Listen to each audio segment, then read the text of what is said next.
Adequate notice of this meeting was provided in the New Jersey Herald. It was also posted on the Sparta Township website and its bulletin board in accordance with all provisions of the Open Public Meetings Act. Also, no new applications after 9:30 PM will be heard, and we adjourn at 10 PM sharp. Practice of this board to salute the flag. Please rise and join us. Pledge allegiance to the flag of the United States of America, to the republic for which it stands, one nation, under God, indivisible, with liberty and justice for all.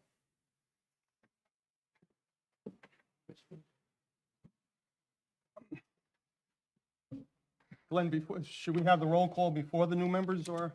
No, because we want to give him credit for being here tonight, Mr. Chairman.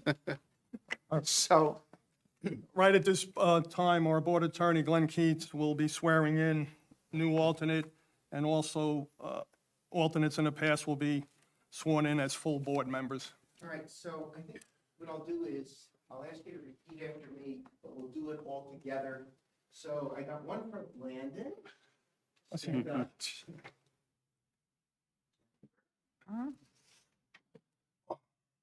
Newest best friend, Michael. That's it, right? Just the three? Yes, Michael's here. That's it. Okay. So I'm gonna ask you to raise your right hands and then repeat after me. I state your name, I, I, Landon Jennifer Kindergarten, Panaha, do solemnly swear do do solemnly swear that I will support the Constitution of the United States that I will support the Constitution of the United States and the Constitution of the State of New Jersey, and the Constitution of the State of New Jersey, that I will bear true faith and allegiance that I will bear true faith and faith and allegiance allegiance to the same and to the governments to the same and to the governments established in the United States established in the United States and in this state and in this and state, state, under the authority of the people, under the authority of the people, and that I will faithfully, and that I'll and that I will faithfully, impartially, impartially, and justly and justly perform all the duties perform all the duties of the Sparta Township Zoning Board of Adjustment of the Sparta Township Zoning Board of Adjustment according to the best of my ability. according to the best of my ability, You want to say this? So help me God. so help me God. Okay.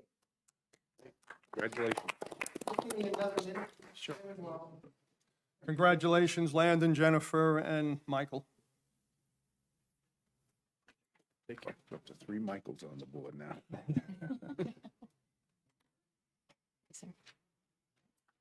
Thank you. you get to keep it. You got to sign it, buddy.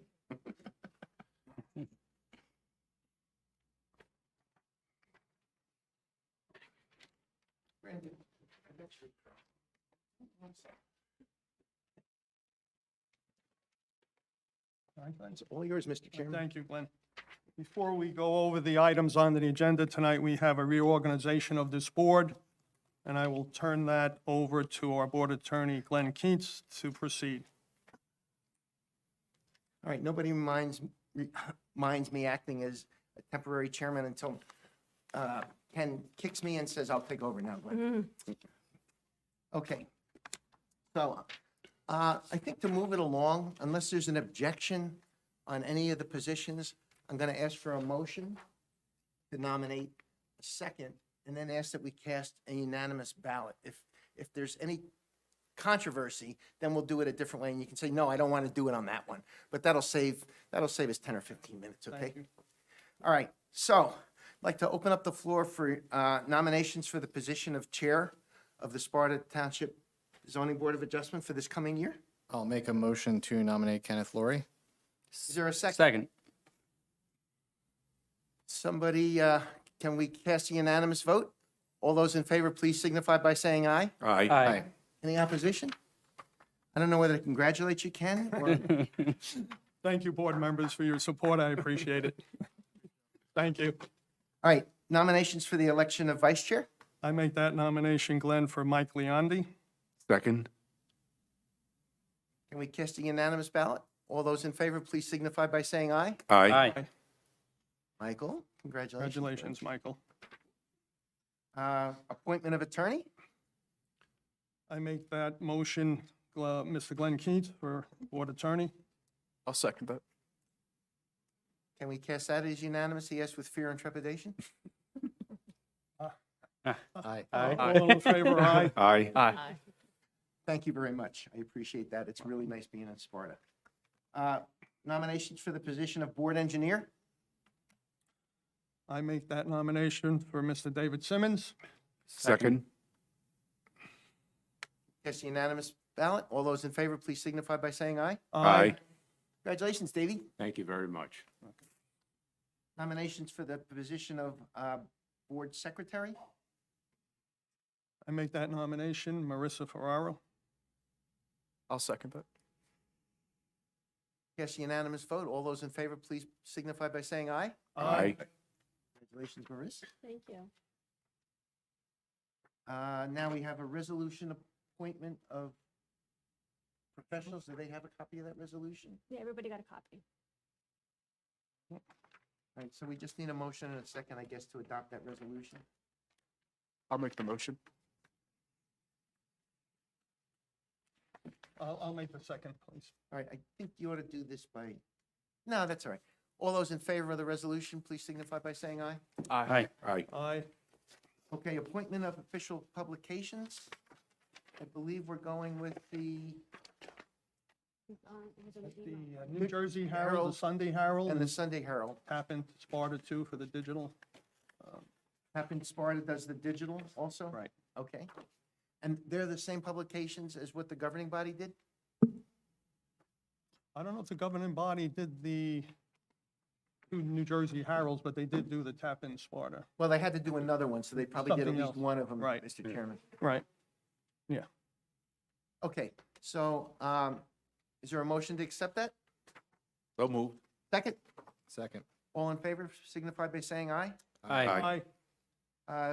Motion to accept the schedule of meeting dates, which I think were attached to your packet, They're attached to the emails I sent to everyone. or the email even. Made it better, it's electronic. So motion to accept all the dates? So moved. And that included the first date in 2026, right? Yes, I have a copy if you like to see it. That's all right, I trust us. Just one note, Marissa, you had mentioned something about November 26th. Yeah, it says omit or change due to holiday. I kept it on there, but is that for, You want to just strike that off? Want to strike that then? just keep it for one date for, Yes. okay. All right, so we have a motion? I'll make the motion, Glenn, for that. I'll second that. All those in favor, please signify by saying aye. Aye. Aye. Chairman Lowry, I think I'm retired now. Thank you, Glenn, I appreciate it. Just to go over the items on the agenda before we start the hearing. This board will have a review and adoption of our annual report, and then for the public hearing, the applications 1924 Charles Warner and application 1324 Steve Cashin will be moved up to be heard first and second. The John Maselli, Rocco Ciafulo applications 3-23 and 4-23 will be heard after the other first two. Now, has this board had the time to review the annual report?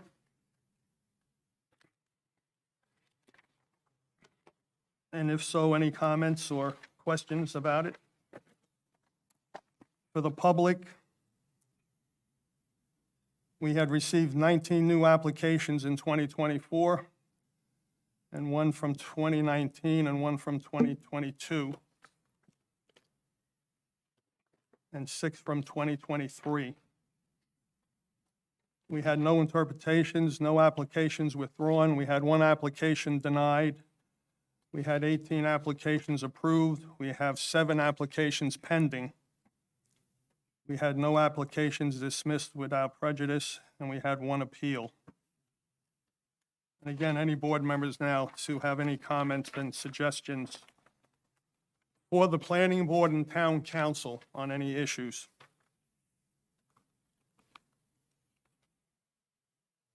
No one? Nope. I have a few for the town council and planning board. We hopefully will be given some guidance with the ADUs, accessory dwelling units, slang word granny shacks. And that's been an issue in a lot of different towns and states. in regards to properties that have quite a few acres, and then the owners are putting up small granny shacks, accessory dwelling units to live in. And there's nothing in the ordinance right now addressing that in this town. So it's not if, it's when it's going to happen. And hopefully the planning board and town council can have some guidance or ordinances in the future, so it'll make our job a little bit easier before they come before this board. Also for 24/7 digital advertising signs. They're not allowed at this point. Variances are necessary. But if there's, again, some type of guidance or more stringent ordinances to address these potential digital advertising signs that are coming before this board. Also, I think it's a zoning issue, not a ordinance issue or planning board issue. I've been seeing a lot of these they call them feather advertising banner signs that a lot of these businesses are putting out in front of their businesses. Subway, in the post office area, they have the big green signs flashing and flying across from the Burke Liquor Store, and I know they're not permitted. And also the bollards, the concrete barriers in front of businesses. Certain businesses now are covering them up with cardboard advertising around the circular bollards. That could be a safety issue, and plus that's not allowed. So again, I think that's a zoning department issue, and hopefully our enforcement individual can start clamping down on this before it gets out of hand in this town. And that's all I have to say. Anyone else?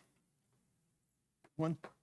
Mr. Chairman, if that in fact is your recommendation, I think, does everybody agree with what your chairman just said? And could that be incorporated into something that's sent to the governing body as part of your annual report? Yes. Yes. Everyone agrees? Thank you. Thank you, everyone. So I think you ought to just prepare something, and we can look at it if you need help or whatever. Okay. But you have Ken's comments, and it appears that the whole board agreed, so send it on, and they can do what they want with it, but at least they understand that the board looked, and that was their recommendations. Thank you. Now to the public hearing for the applications. Application 6-19, 7, oh, what? We didn't do roll call yet. Did we ever get that? Yeah, we didn't, Oh, we never did the roll. call. no, Never you're did roll doing call a yet. great job. Not gonna do, We we're know, waiting for we roll know call who's here. here now, but we ought to do a roll call. Roll call, please, Marissa. Jennifer Manaha, Here. Michael Josephik, Here. Richard LaRufa, Here. Michael Leondi, Here. Landon Tenieri, Here. Michael Steinberg, Here. Chairman Kenneth Larry, Here, Glenn Keynes. Here. thank you. Now to the public hearing. The application 619, 711 for extension of time will be carried to February 12th meeting. Application 12-24, Sussex County Charter School for D variance will also be carried to the February 12th, 2025 meeting with renotice. And the application 13-23, Dora Anderson for D variance will also be carried to the February 12th meeting with renotice. Mr. Chairman, what order do you want those to be set? Because I have a conflict on the charter school. So you're going to do that one first? We'll so do you know that what one time? first, and I believe, who was the individual here the last time? To Allison. Allison, yeah. And actually, you could, Allison is going to continue on as conflicts counsel, right? Correct. Oh, so that's in the resolution appointment of professionals? I don't know whether it is. Because maybe we Is should, Allison in the resolution for appointment of professionals? Yes, she was. all right, good. So why don't we just make a Make motion it to have, official then. why don't we make a motion to have her appointed as conflict counsel for the year? I make that motion to appoint Allison Hubbard for conflict attorney for the year 2025 for this board. Second. All those, All in favor, please? Aye. Aye, beautiful. thank you. Now she's official. We just have in terms of the application, in terms of who will be heard first, we're moving the John Maselli Rocco Ciafullo application to last tonight, and we're here, the first application, 13-24, Steve Cashin for C variance, and after that application, we'll hear 19-24, Charles Warner for C variance. So, Mr. Cashin, are you here? Yes, sir. Please come forward. Okay. That's there. Make sure you speak clearly and loudly, directly into the microphone. It's a state requirement. Action, before you sit down. Yes, sir. Sir, put your right hand up. Yep. Do you swear to tell the whole truth and nothing but the truth, the proceedings before the board tonight, so help you God? I do. What is your name, sir? Stephen. And you're the applicant, correct? All right, now sit and then work the microphone like a nightclub singer. All right, here we go. I'm here. How can we help you? So I was applying for a variance to get an extension to my deck done. I filled out all the paperwork, hopefully followed all the rules, and you should have it in front of you, I'm hoping. I have a few reasons I'd like to build the deck as well that might not be on there, but I don't want to speak if I don't need to.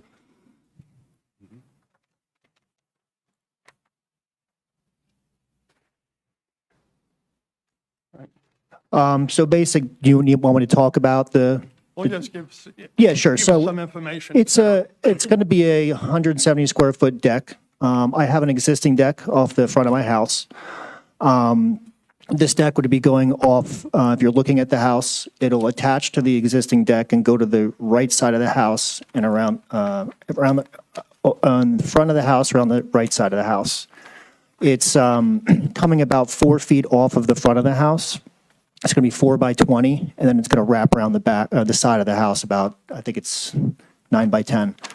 So it's only coming 4 feet off the front of the house, so it's a small catwalk, so I could walk to the side of the deck. I think I'm over the, what do you call that? The front setback, 35 feet by a few feet, and I think that's why I'm here. I'm not looking to build a front deck, it's just a catwalk to get to the side deck. And the reason why we want it is because my deck has 13 stairs that are really steep and they go into the driveway. I have elderly parents that come over. I'll eventually be old. And if we can bump it out to the side, I can get 2 to 3 steps and we'll be in the yard. So it's kind of a safety thing as well.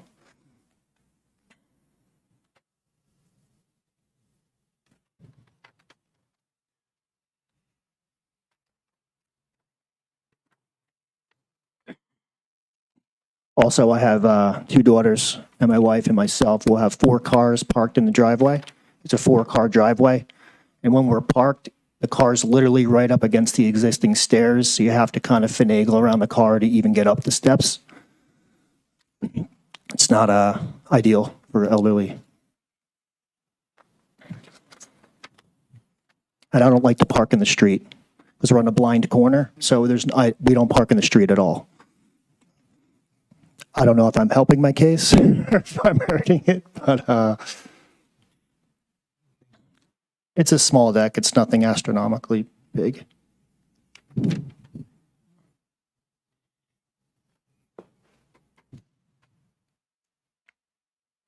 I think it's about 13 steps down right now. And if I can bump it out to the side, it's going to be 2 or 3 steps, which would be a lot easier to get it on the deck.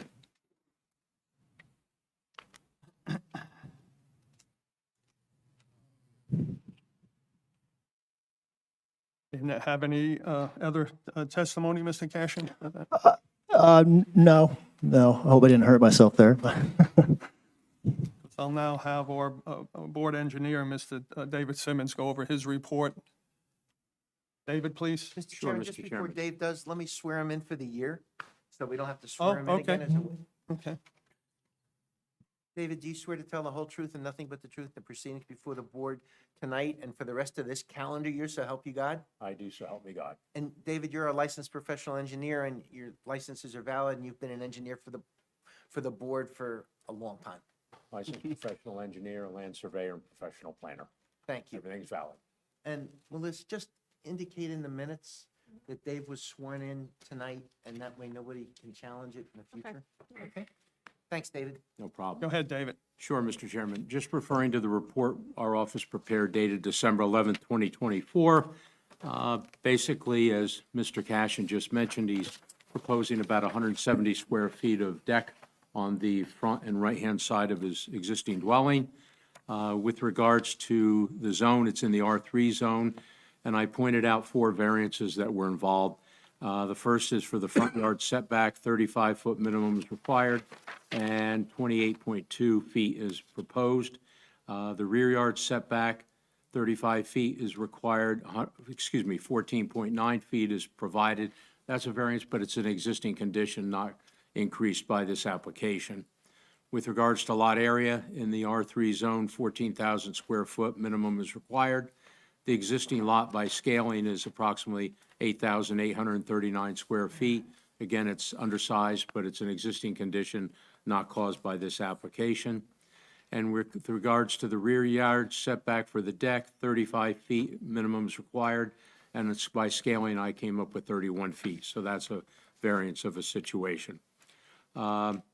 With regards to utilities, I checked on the plans with regards to water, sewer, and the electric. I did not find any conflict with the proposed deck improvements. With regards to storm drainage, as we've talked about many times, the township passed an ordinance 21-02 that for projects before the board that increase the impervious coverage by more than 500 square feet, there is requirement to provide stormwater mitigation. Again, as Mr. Cashin mentioned, his deck is 170 square feet, which is less than the 500, so no mitigation is required. With regards to the architectural plans that were provided, I just point out that, and if the board approves the application, it'll be a requirement, I'm sure, the construction official, the railing height that he's proposing and the spacing between the uprights to make sure it's less than 4 inches for child safety and what have you. There was no environmental impact statement provided, but I don't see any environmental issues based on my field inspection when I was out there. And again, as our normal practice of the board is, an as-built plan by the applicant's licensed land surveyor upon completion to make sure if the board grants the variances that they adhere to that. The only other item I noticed when Mr. Cashin sent over a copy, thank you, of the full survey, as you stand in Longview Road on the northeasterly or left side of the property, the existing bump out of your driveway does encroach onto the neighboring lot 17 by about 2 feet according to this. That's not caused or exactly related to the deck that's being involved, but if it could get an easement from the neighbor or remove the part of the encroachment, that would be the preferable solution here now that it's before the board. And that's my entire report, Mr. Chairman. Thank you, David.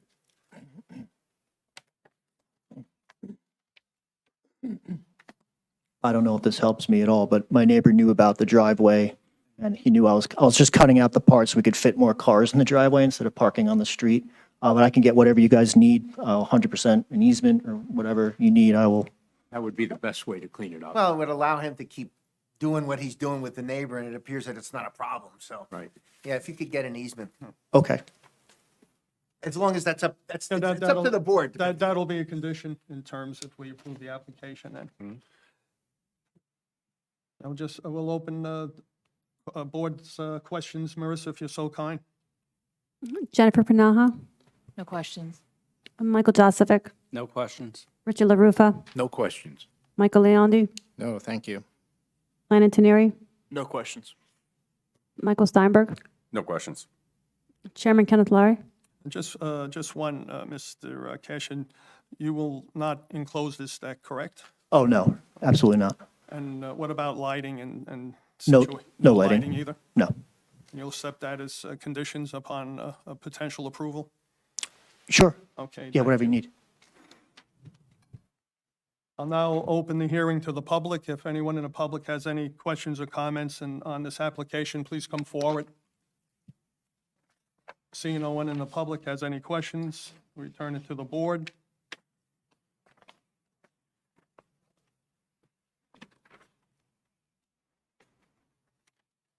No other questions? Board will entertain a motion approving the application.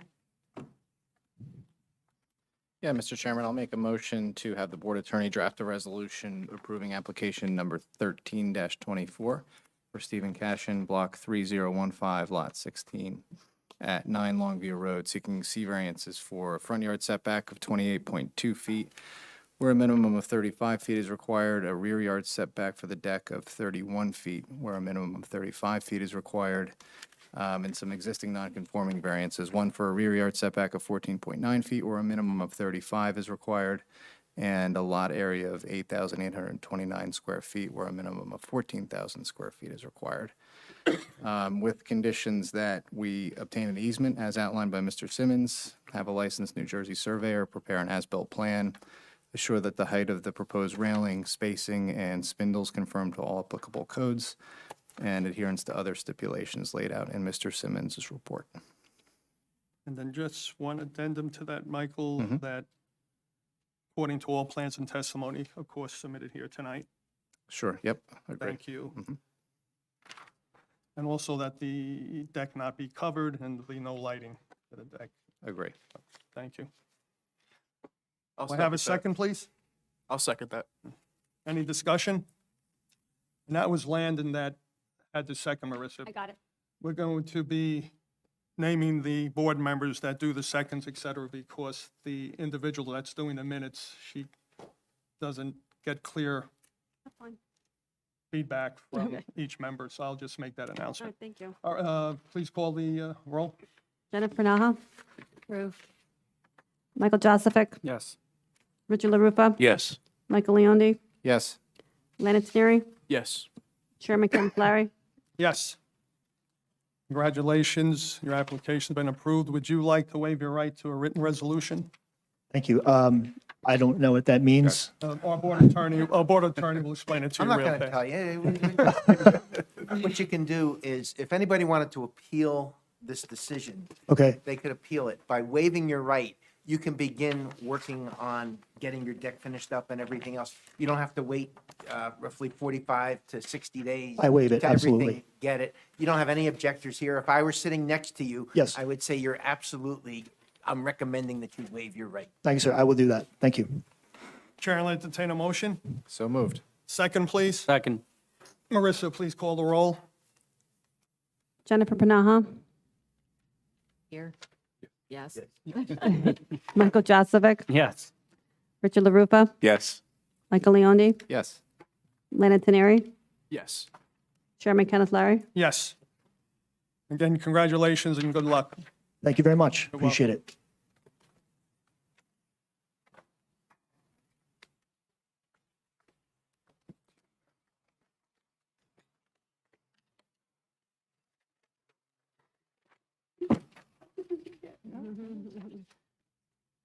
Right, next application, 19-24, Charles Warner for C variance. Please come forward.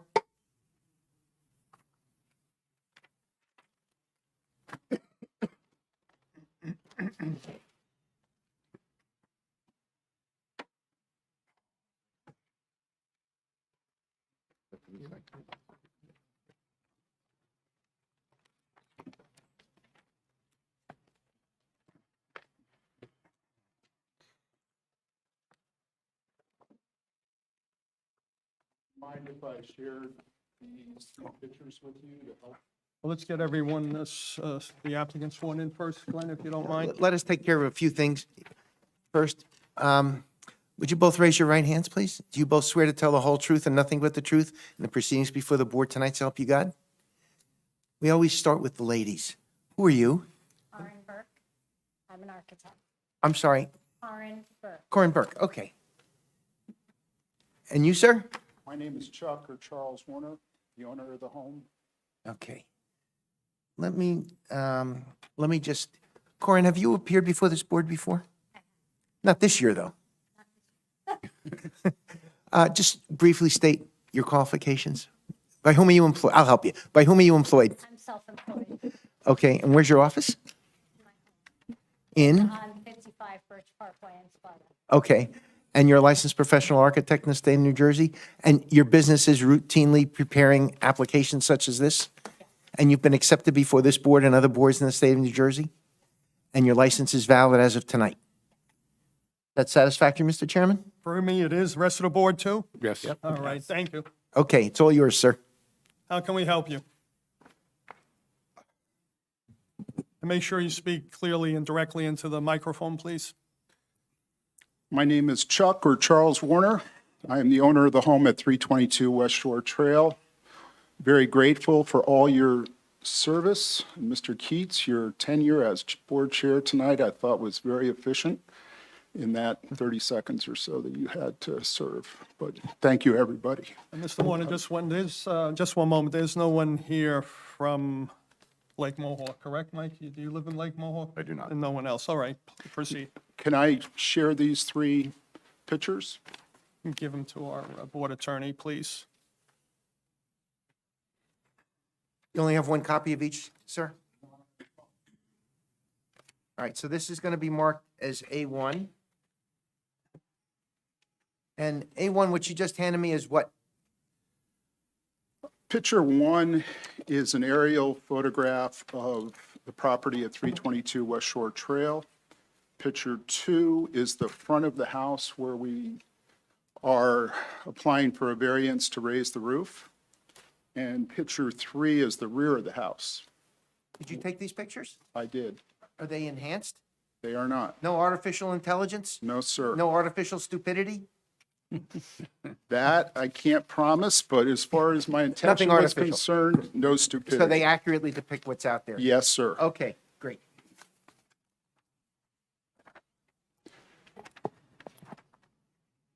Proceed. I bought my home in April of 2022, and I provided the pictures because I think it gives an overview of what you see in the survey. The house was built about 90 years ago in a neighborhood with similar lot sizes, 80 feet wide, 92 feet from the lake to the street right-of-way. I make that distinction because that, of course, is my property line, but then there is also another 15 feet of landscape fenced utility area, which generally is maintained by me, the property owner, between the property line and the paved street. We're zoned in a R3 with the current zoning requiring 35 feet from the structure to the lake and 35 feet from the structure to the front property line. The existing home is only 29 and a half feet from the front property line. Our proposed plan is to keep the current footprint of the house and only to raise an existing roof height. The height limit is 35 feet, and we are way under that with the proposal of having us completed at 27 feet. When we submitted the building permits in mid-October, we understood, or I understood, that our project was flagged for not meeting the front setback of 35 feet, that was the primary issue. This is triggered to the township directing us to request 3 variances. One is the current 29 and a half feet from the front property line stays the same, but we want to raise the roof so the ceiling that is a maximum height of 5 foot 10 inches in the upstairs of my house can be up to a usable distance of 7 feet or 8 feet. That's all we're really asking. The variance 2 is currently there's 36 feet from the lake to the back of the house where the log wall is, and we want to put a balcony of 3 feet that comes from those log walls out over the existing deck that's already there, another 15 feet that stretches out towards the lake. And then the third variance is that we would like to have eaves of 2 to 3 feet. There's already eaves in most of those areas for about a foot, but the sun is very intense, as well as the snow and the rain, and it'll help shield from that. Lake Mohawk Country Club approved my plan back in March, I believe, of 2023, because there was no change of footprint, and I provided that letter from Sabina Watson, the engineer for the club. But since Sparta Township has requested me to have a variance that triggers a policy within Lake Mohawk to say the Board of Trustees must hear my case. So Since I just found that out in December, I'm scheduled for January 27th to be heard by the Board of Trustees.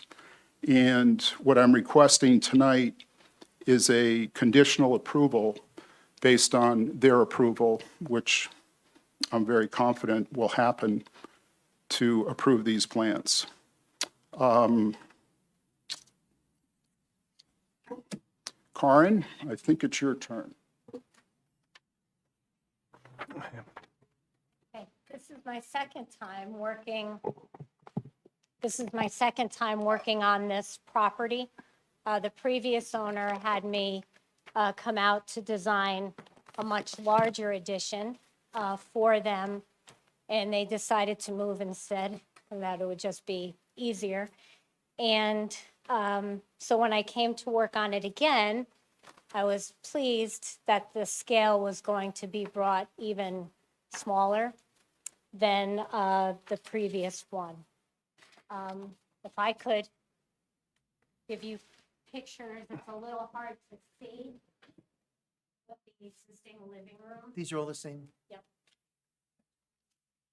All right, this is going to be marked as A2, and it's a series of 3 pictures marked 11, 12, and 13. You can see the living room, Which picture are you referring to? middle Cory? one. The middle picture is Just talk slow, because they're working their way down the end.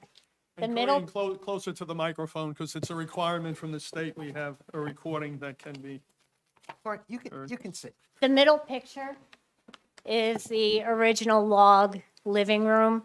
It's just beautiful. Has log rafters, and so that was like a no-touch space. And that is on the left side of the house as you're looking from West Shore Trail.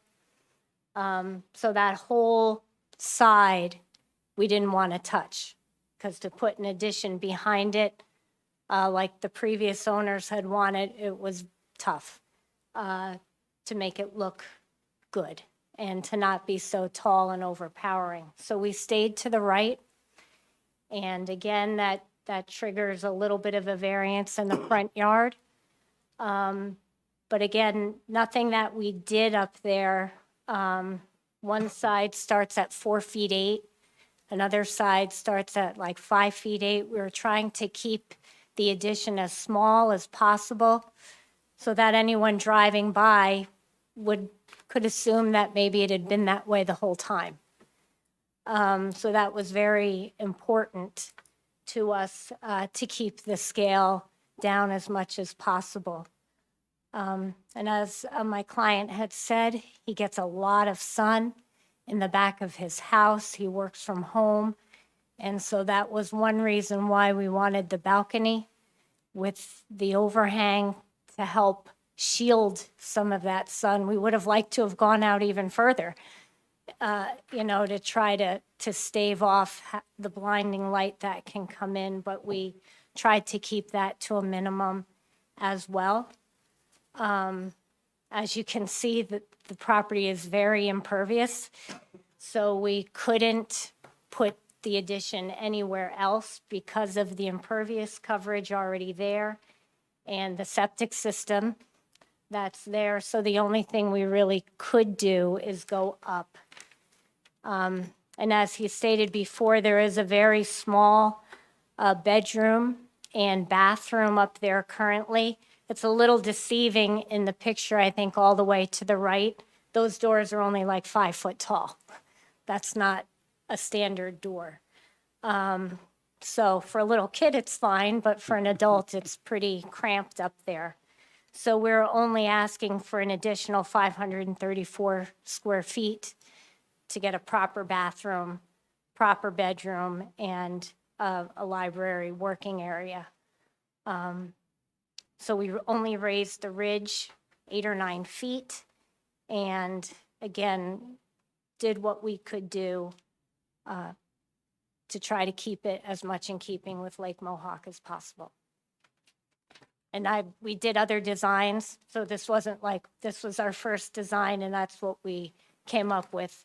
To try to step it back 5 feet from the road would have made it very difficult to get 2 rooms up there. And we also tried to keep the existing stairs. It's log. We didn't want to wreck the character. Just a couple other things to address Mr. Simmons' questions. One is the Mr. wall. Warner, we'll have David go over the report from, his report from start to finish when you're completed with your testimony. Okay. Okay. And then maybe I need not say this, but there is a wall on the west side of the property that encroaches a foot or so onto my neighbor's yard, and I take responsibility for that. We've had that discussion. We've identified on the survey some of the HVAC, the water, the lake drains, and the second floor. It is just myself and my significant other that live in the home. Our 3 kids are in California. There's no intention to turn it into an additional bedroom. As Karen said, I work from home a lot, and I'm not a smoker, but I want to be able to sit on the balcony once in a while, smoke a cigar, and look at the lake. So that's important to me. Thank you. You're welcome. Any other testimony, Corinne? One last thing. It had been on the right-hand side of the house, had been a garage many, many, many years ago that had since been converted to living space. So to try to go up with a second floor there, it looks a little odd. So that's why I added that little canopy. It's not structural. It's not, that sticks obviously further into the front yard, but it was more an aesthetic to make it look better. Okay. Does that conclude your testimony? Yes, sir. Thank Okay, you. thank you.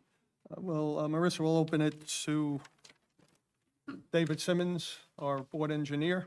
Yes, David? Mr. Chairman. Referring to the report, our office prepared dated December 2nd, 2024. As Mr. Warner indicated, what the proposed improvements are to the existing dwelling. With regards to the variances, what I identified was for the front yard setback in the R3 zone, as they indicated before, 35 feet minimum was required. 29.5 feet exists to the house. 26.5 feet is proposed to the roof for a variance. For the rear yard setback, again, 35-foot minimum is required. 36 feet to the addition, but 33.2 feet to the overhang for a variance.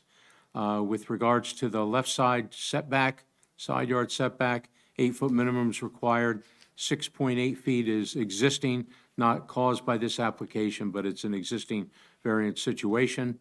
Same with the lot area, 14,000 square foot minimum required, 81 square feet provided, but again, that's a variance existing condition. The pervious coverage, as it was indicated before, 25% maximum is allowed, 45.6% is an existing condition variance, again, not caused by this particular applicant.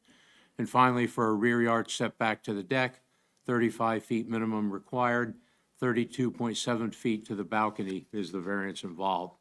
One question as far as HVAC systems, are there any new HVAC systems going to be exterior to the dwelling?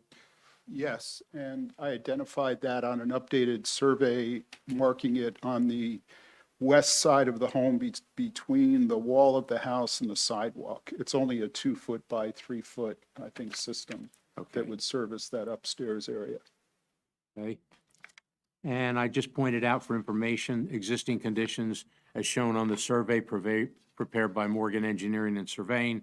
There is an existing boathouse along the shoreline of Lake Mohawk, partially over on the shoreline onto the waters of Lake Mohawk, and the existing dock that extends into Lake Mohawk. That's an existing condition, not caused or part of this application variance. There was a note on the survey plan about a rock wall that crosses over the common property line between Mr. Warner's property and adjacent lot 152.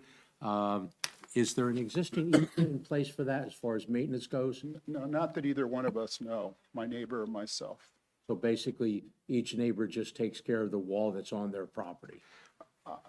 I talked about it with my neighbor, and I agreed that I should be the one taking care of that wall. that it services my property more than his. It's somewhat of a retaining wall with the septic system there and drop down to his property and yard and that sort of thing. So I take responsibility. you're for that. responsible for it. Yes, And there were grades shown, but the piping was added to the survey that you provided additional information to. yes, And we talked about portions of the existing wall along the wall and fence on the westerly side of the property encroaches onto, that may be the wall you were talking about. Yes. I was referring before to the wall, the rock wall down at the bottom. oh. Yeah, I don't have much to tell you about that. We've just each taken care of our own part, but Whatever's on your. recently, my neighbor 2 houses over bought that house and is renovating that property as, you'll get to meet her soon, as a total project with both houses. So we haven't really approached that, but we'll each share in taking care of that. Is it fair to say whatever portion of the wall, the rock wall down closest to the, call it the easterly corner of the property, whatever's on your property, you'll take care of and vice versa for your neighbor? Yes, sir. Okay. And with regards to utilities, again, they're served by the township water system. The septic system is shown in the front yard, and the pole for the electric comes off of West Shore Trail. In this particular instance, there's no real expansion of the footprint, so there's no 500 square feet or more of additional impervious, so there's no stormwater mitigation required by way of ordinance 21-02. The existing dwelling is shown as having 3 bedrooms, and that's the way you're going to keep it, correct? Yes, sir. Okay. And I believe, Mr. Warner, correct me if I'm wrong, you've indicated that the library, quote-unquote, on the second floor will not be used as a bedroom. Yes, sir. Okay. There wasn't any EIS provided for the application because it's basically just a vertical expansion.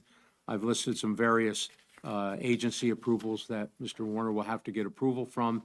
And if the board grants approval for the application, as always, I recommend an as-built plan be prepared by a surveyor. That's my report, Mr. Chairman. Thank you, David. Marissa, would you please call on the board members for their questions and/or comments?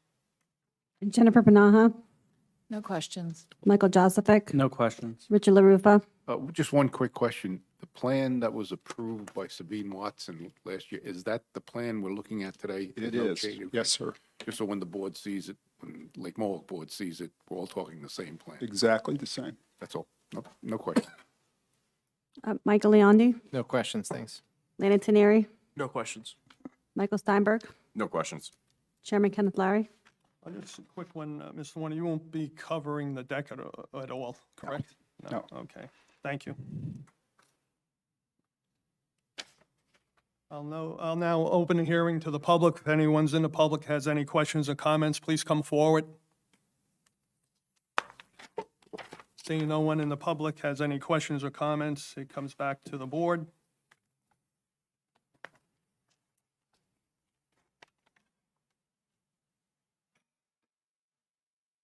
Okay, the board will entertain a motion approving Charles Warner application.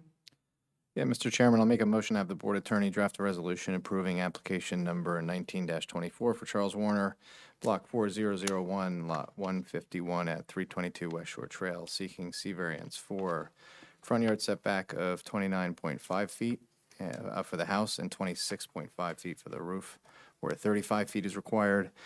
A rear yard setback for the house overhang of 33.2 feet, where 35 feet is required. A rear yard setback for the overhang or balcony of 32.7 feet, where a minimum of 35 feet is required. And then some existing non-conforming variances. The left yard setback of 6.8 feet, where 8 feet minimum is required. A lot area of 8,581 square feet, where a minimum of 14,000 square feet required. And the impervious coverage of 45.6%, where a 25% maximum is permitted. With some conditions that we have an approval granted by the LMGC Board of Trustees at the next meeting. Responsibility for the maintenance of the shared retaining wall that's on the neighbor's portion of the property is by applicant. Responsibility for maintenance of the shared rock wall on this property will be by applicant. As-built plans be submitted, deck will not be covered, and adherence to stipulations laid out in Mr. Simmons's report, according to all plans, exhibits, and testimony presented here tonight. Thank you, Mike. Do we have a second, please? I'll second. Landon has the second. Marissa, please call Got the it. roll. Jennifer Bernal, Yes. Michael Joseph, Yes. Richard LaRupa, Yes. Michael Leondi, Yes. Lana Teneri, Yes. Chairman Kenneth Larry. Yes. Congratulations, the application's been approved. Would you like to waive Hold your? on. You vote? Everybody gets, He's voting today? he's all dressed up. 1, 2, 3, 4, 5, 6, We're 7. Mr. Everybody Rich. gets to vote. Michael Steinberg, Yes. Nicely done. Mr. Warner, would you like to waive your right to written resolution? I would. Chair will entertain a motion, moving that. Second. So moved. Oh, sorry. All right. That was the two mics, Marissa. okay. Please call the roll. Jennifer Bernal, Yes. Michael Joseph, Yes. Richard LaRupa, Yes. Michael Leondi, Yes. Lana Teneri, Yes. Michael Steinberg, Yes. Chairman Kenneth Larry. Yes. Okay, good luck. Thank you very much. You're welcome. For this and for your service. Really Oh, appreciate it. thank you, we appreciate that.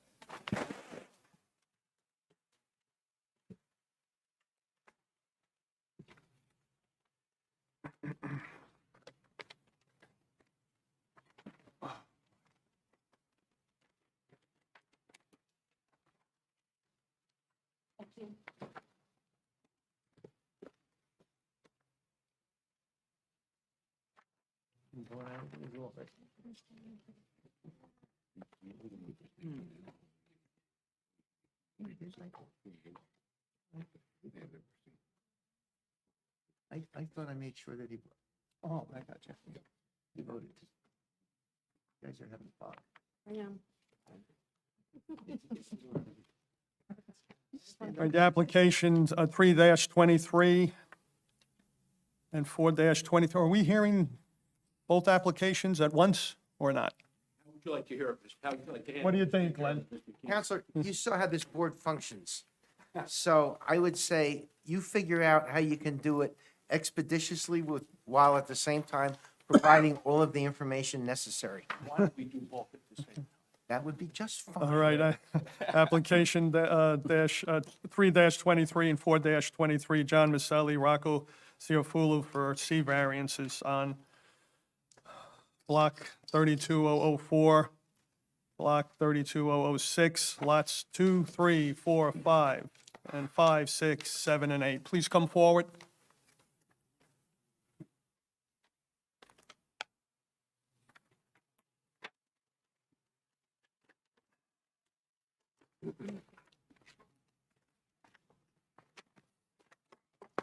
Good evening, ladies and gentlemen. My name is Harold P. Cook III. I'm representing the applicant in this matter. We have two witnesses other than the applicant who may or may not testify. And we have John Montero, our engineer, and we have Peter Steck, our professional planner. These are variance applications for two vacant lots. They're neighboring lots, and the characteristics are the same relative to each lot. We're seeking C variances for both. They're undersized lots. So if we could start with our engineer. Glenn, if you're so kind. Sir, do you swear to tell the whole truth and nothing but the truth in the proceedings before the board tonight, so help you God? I do. And what might your name be? Sure, so legal name is Giovanni, Giovanni, last name Manilio, Manilio, and I'm president with Mantera Design, with a mailing address of 62 Grove Street in Somerville, New Jersey. You're a licensed professional engineer in the state of New Jersey? I currently am, correct. And by whom are you employed? I'm employed by Mantera Design. LLC. And do you regularly prepare applications before boards? I do. And have you been accepted as a licensed professional engineer before those boards? I have. And is your license valid as of tonight? Still in good standing, correct. Chairman, he's all yours. Thank you, Glenn. How can we help All you? right, so Mr. Chairman, we have two applications, ZBA 0323 and ZBA 0423. And the first one is block 32004. It's lots 2, 3, 4, and 5.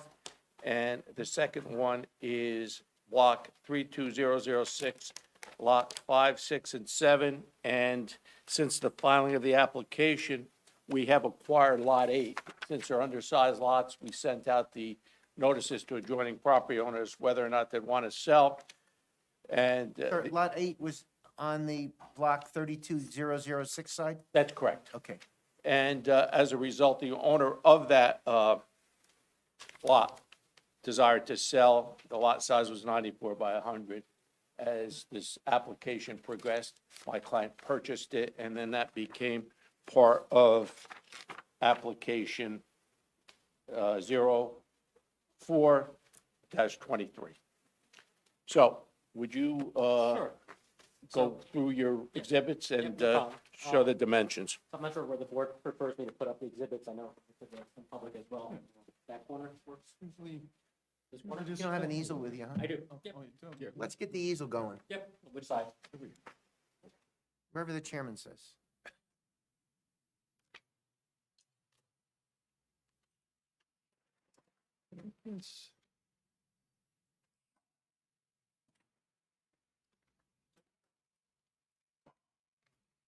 Giovanni, to keep it in order, I'll ask then that you proceed with application 03-23 first, then go to 04-23. So it'd be 5-13 Elm Road first, and then 2-8 Elm Road. So I'm going to be sharing the same exhibits. Giovanni, can you please take that microphone over to where you are?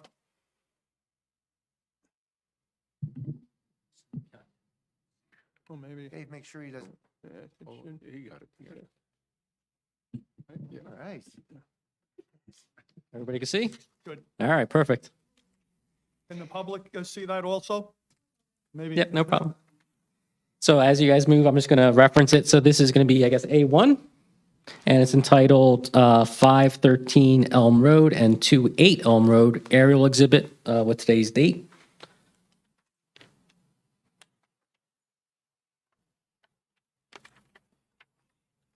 So it's an aerial exhibit of the general vicinity with the properties outlined. Let me just switch my order here. I had the other application going first, but try to do both of them at the same time. So on the screen to the north is block 32004, lots 5, 9, 11, and 13. And to the, I guess, bottom of the page is 2-8 Elm, which is block 32006, lots 5, 6, 7, and 8. So I'll start with the property to the top of the page, which is known as 5-13 Elm Road. That portion of that parcel consists of 4 lots that are undersized. Lot 5 is 5,000 square feet. Lot 6 is 4,000 square feet. Lot 7 is 6,000 square feet, and Lot 8 is 4,000 square feet. They all frontage on Elm Road between Deerfield and Washington Drive. The lot slopes from left to right, if you're looking on the page, with approximate drop in elevation of 6 feet. The lots are currently vacant with just some remnants of old stone walls. Currently, Elm Road is unimproved with portions consisting of gravel, and then there's a small portion, it looks like it's part of a driveway for this property here, that is paved. There are several pre-existing nonconformities on the lots. One being lot area. All the lots are less than 25,000 square feet, where 25,000 square feet is required in the R2 zone. All right, well, let's make this easy. Those 4 lots are being combined, right? Correct. So what's the total square footage of the 4 lots? All right. Because we don't care about the 4 lots All right. anymore. I'll keep it quick and to the point. All right, so part of the proposal is to merge all the lots together. The lots will be rectangular in size, about 190 by 100 feet, with a total area of 19,000 square feet. Still undersized, but closer to the 25,000 requirement. The merger will also bring the conformance to lot frontage and lot width. Now they'll be fully conforming for those two. There is no building envelope on the site. And I'll go to my next exhibit. Since the lot is only 100 feet deep and there's a requirement for a 50-foot rear yard and a 50-foot front yard, essentially there is no building envelope.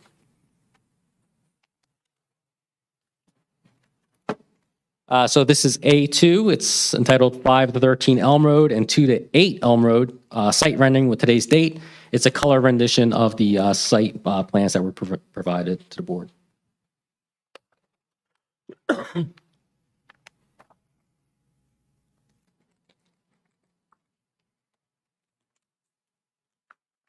And it's hard to see right here, but this line right here represents the setback line, so that's where the front and rear yard setbacks meet.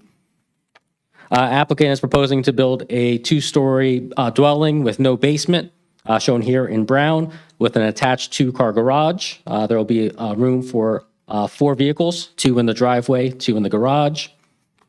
And the dwelling will also have a small wraparound covered porch along the front here, and a small little landing and a step that comes out the back. As far as variances that we are seeking tonight, we are seeking relief for lot area, as mentioned earlier. Front yard setback, as there is no envelope, we are requesting a 20-foot front yard setback where 50 feet is required. And in the rear yard, we are requesting a 31.9-foot setback to the structure, and it's 27.9 feet to the rear steps where 50 feet is required. Again, we position the house essentially central from top to bottom, and we are complying with the remainder of the bulk requirements as far as building height, impervious coverage, and everything to that effect.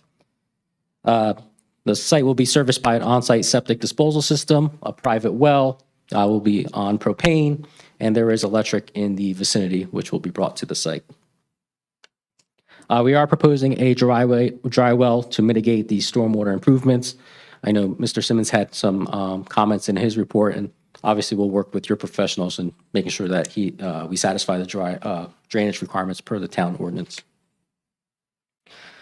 Additionally, in Mr. Simmons' report, he had requested that the Elm Road be improved per RSIS standards, be paved. And just given the scope of the project of 2 single-family houses, and that these are the only 2 houses that actually front on Elm Road, and low traffic, and to try to limit the amount of impervious and stormwater, the applicant is proposing to improve Elm Road, but widening it to 20 feet, which would be sufficient for emergency personnel, fire trucks, but to have it a gravel surface instead of a paved surface, which is not too uncommon in that development. It is a private road, even though it's a public right-of-way. And I believe there's other streets in that area, if I remember correctly, that do have gravel for the road surface. So I believe that would be a request for a variance as well. Well, just hold on, let's make sure we get the record straight. Is that correct, Karen? Sure. That's a variance, but there's also section 3536 relief, right? For emergency access and a Yeah, planning so variance. it's a double, it's a Yes. double form of relief, right, David? Yes. Okay, Oh, okay. And that concludes my testimony on the upper lot. I'll go over to the lower lot at this point, unless you want to stop for the So we'll review. wait till you complete your testimony. Okay. And go on. All right, it's going to be essentially the same testimony, but a little bit different in numbers. I'm not going to go over the existing lots, but there are several nonconformities, 2 of them which will be eliminated by merging the lots. So we are compliant now with lot area. A lot area of 25,490 square feet is proposed, or 25,000 square feet is required. And we will also be in conformance with lot width along Elm Road. But by the acquisition of Lot 8, we do now have a lot width variance along Washington Drive. And that is 95.5 feet is proposed or existing, where 125 feet is required for a corner lot. And we do comply with the lot frontage at this point as well. Again, similar to the house shown here, the house on 2 to 8 is essentially the same dwelling, mirrored, 2-story, 4-bedroom, 3.5 bath house with a small covered wraparound porch. This one does have a bigger grade difference, so there is a stairs and landing in the rear. There is a discrepancy between our plans and the architectural plans. Our plans are the ones that will be governing. The stairs will go parallel to the back wall of the dwelling, not perpendicular. Relief that's being requested on this application, or this application is the lot width, as mentioned earlier, 95.55 versus 125. Front yard setback of 18.8, where 50 feet is required. A rear yard setback of 20 feet to the dwelling, 17.2 feet to the stairs, where 50 feet is required. I failed to mention that there is no building envelope on this lot as well. Actually, this lot is 90 feet, 91 feet along this side, 100 feet on this side. When you do the 50-foot for the front and rear yard, the setbacks actually cross over each other, so there's a gore of 10 feet there. So there was a mistake on our plans. I think we labeled the setbacks incorrectly, but this line that's closer to Elm Road is actually the rear yard setback, and the one that's on the rear is actually the front yard setback. Giovanni, just for the record, the applicant brought this lot into conformance with respect to lot area by acquiring lot 8. That is correct. Again, there is a driveway being proposed, two-car wide driveway, ample room for 4 vehicles, same septic disposal system for this lot, a private well, propane, and electric, and there will be a dry well located approximately right here to mitigate any stormwater. And again, we'll work with your professionals to comply with the stormwater ordinance. I didn't mention, but there will be AC, heating and AC. That will be located on the side of the dwelling, on the side that's, I guess, has the larger open space. So if you're looking at the plan, it's both on the right side of the plan. And again, the same improvements that we are doing to Elm Road for the lot across the street, we're doing for lots 2 through 8 Elm Road. And that concludes my testimony. Anything else you want to add at this time? Not with this witness, Mr. Chairman. We do have Mr. Steck. Okay, you can call Mr. Steck Okay, then. Mr. Steck, if you come up, please.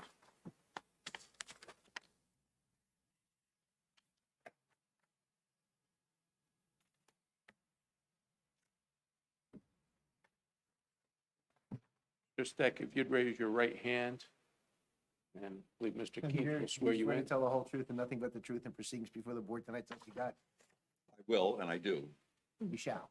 and I shall. And your name is? Peter Steck, S-T-E-C-K, Employed by? self-employed, And you've been doing this for a couple of years? I guess over 40 years now. Licensed professional planner in the state of New Jersey? Yes, and my license is still in effect.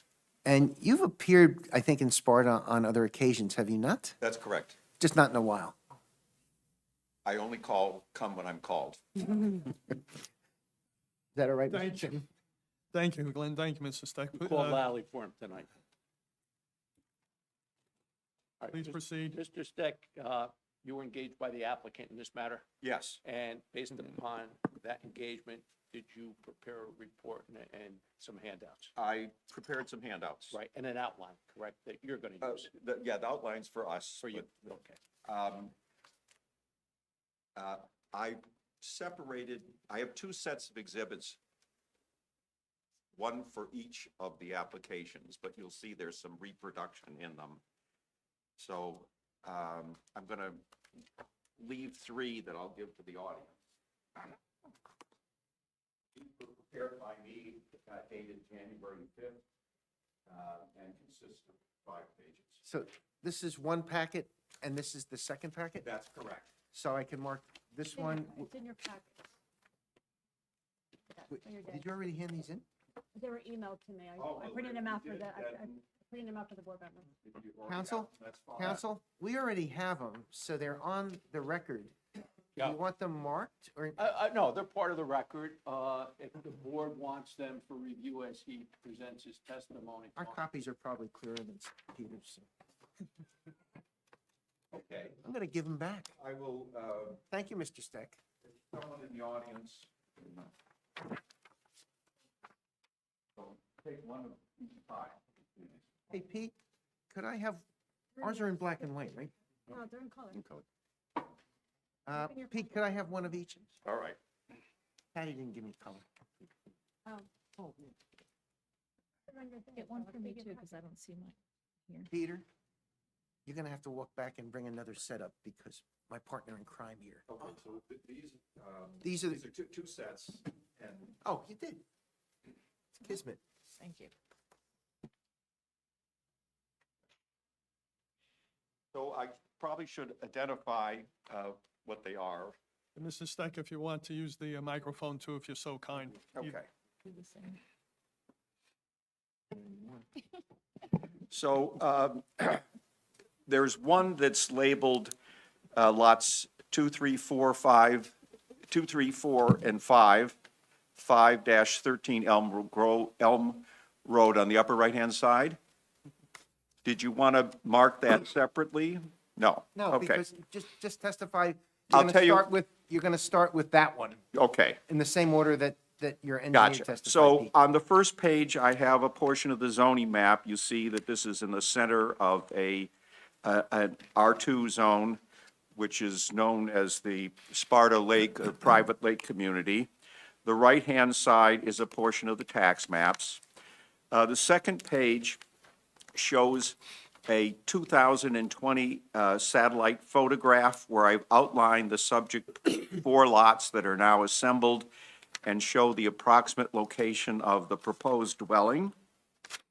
The next page, which is P3 in the upper right-hand corner, has 2 photographs of Elm Road. The upper one is looking south from Deerfield Road, and the lower one is looking north from Washington Drive. They were taken by me on January 3rd of this year, and I believe they accurately depict existing conditions. The next page are photographs of the houses that are proximate to the proposed house. And there are, again, these photographs were taken on January 3rd of this year. Steck, I'm just gonna, just for the record, I think it's January 5th, buddy. Unless I'm looking at the wrong one. The exhibit was prepared on January 5th, but the Okay. photos were taken on Thank you, January sir. 3rd. I sit corrected. Good catch, but false.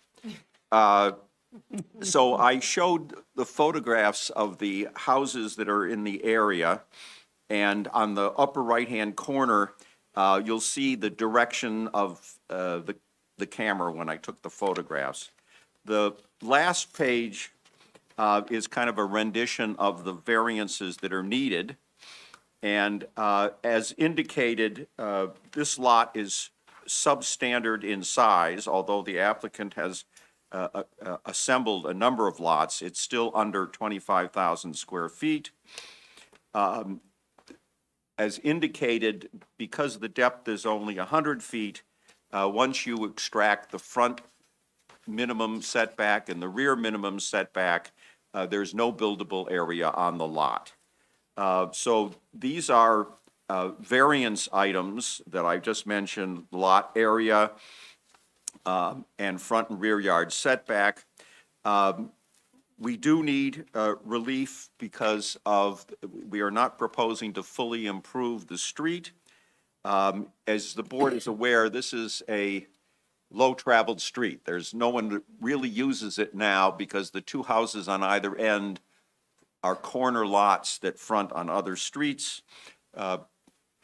Houses tend to produce 10.1 trips per day, so we're talking a low volume of streets. But in addition to the RSIS relief, we need relief from section D35 and D36 of the municipal land use law that says when you want a building permit on a lot, on a street that's not fully improved, we have to demonstrate that it's reasonable to have emergency vehicles get there.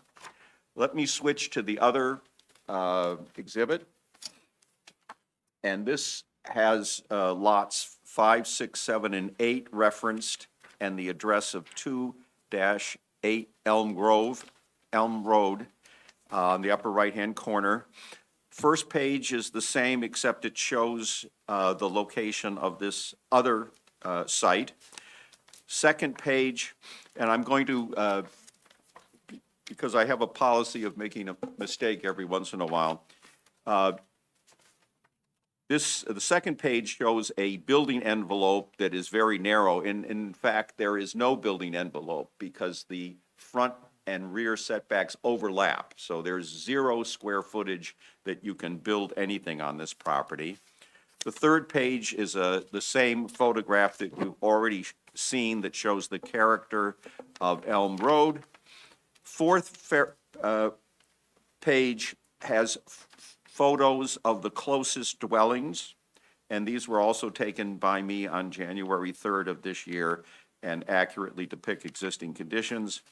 And the end page talks about the variances. Again, there's an error in that there's no, that blue area should be, in the middle should be erased because there's no portion of this property that is buildable once you extract the setbacks. But it shows the relief that we are seeking from the front and rear yard setbacks, and the width is 95.5 feet in lieu of the 125 feet. So with that as background, let me just, as quickly as I can, go through my testimony. These are vacant lots, have never been built upon. As assembled, they're regular in shape, but as indicated, the applicant has made an effort to acquire additional land. In one case, he has reached the 25,000 square foot minimum area, but in the other case, he is not. The area has a whole mixture of different size lots, as is somewhat apparent from the first page of the exhibits. Some of the roads are, there are no sidewalks in the area, as the board is familiar, but some of the roads do have paving, some have curbing. This road, Elm Road, as you go further to the north toward, it continues as a gravel road, even though there are houses that are reached in there. So there's a mixture of some streets that have pavement, other streets that do not have pavement. As part of my analysis, I looked at your master plan. The last comprehensive master plan, I believe, was 1984. There's a more recent reexamination report, but this was in a watershed and woodlands planning area that recommended, it kind of blended two zones together. It recommended medium-density lots from 14,000 to 20,000 square feet. And because it had that range, we actually comply with the minimum lot size, at least in the master plan. So we need front and rear setback variances for both lots, and the reason is one of hardship. If you strictly apply your standards, you can't build anything on the lots, and the applicant deserves reasonable use of the property. The houses that are proposed are reasonable in size. I believe that the setbacks that are proposed are reasonable. Again, the applicant has accomplished a public purpose by assembling substandard lots, which is a good thing, but additional lands cannot be assembled either because they're already developed and would cause other variances from the adjacent properties. The nub of this application in terms of how the board should review it is how much do you want the road improved, Elm Road? If you fully improve it, the answer is you're going to take down more trees, you're going to have more stormwater runoff. The applicant would like to keep it as a gravel street, would like to do a 20-foot wide cartway, which the RSIS accommodates for low-volume streets that are under, I think, 500 trips per day. Again, these two houses are going to produce maybe 20 trips per day, and they'll be split in both directions potentially. So I guess the the trade-off, the balancing part of this, so, back to the beginning. I think the dimensional variances that are needed are justified by reasons of the classic C1, hardship, practical difficulties.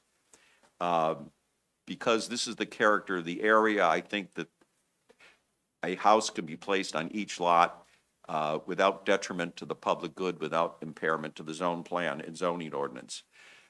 The last item that, of relief is how much should we improve the street? And if you add hard surface pavement, while it's easier to maintain, there's more stormwater runoff. The section of the street that's by these houses are relatively level, so you're not going to have it, like some streets in the area have steep slopes, and you certainly want to pave those so you don't have the gravel washed off. But the trade-off here is one of aesthetics, because it's a wooded area.